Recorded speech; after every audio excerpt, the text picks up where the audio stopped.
fa 2 anys van constituir la secció sindical de CGT al Tibidabo perquè es trobaven en una situació on pràcticament els sindicats majoritaris, per dir-ho així, ens havien pràcticament portat a una situació on estaven en una precarietat total.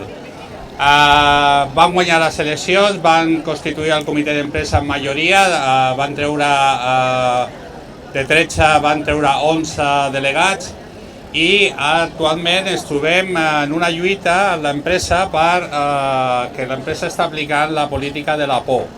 El dia 3 d'abril va sancionar, va despatxar un company per unes suposades faltes molt greus de seguretat dintre d'una atracció i l'empresa en aquest acomiadament el que està fent és aplicar una tensió a la plantilla que pateix una temporalitat brutal perquè la immensa majoria són estudiants que venen a treballar un estiu o una temporada i després marxa i aquesta situació d'ofegament, aquesta depressió i de por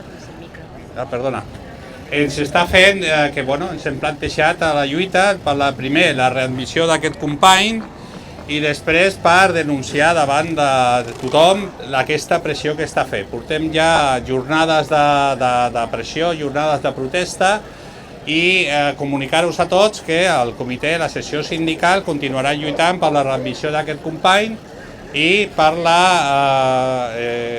contra aquesta pressió que ens fa l'empresa de por. Disculpeu, però és la primera vegada que parlo en públic. Sense por, no hi ha diversió. Sense operadors, no hi ha diversió.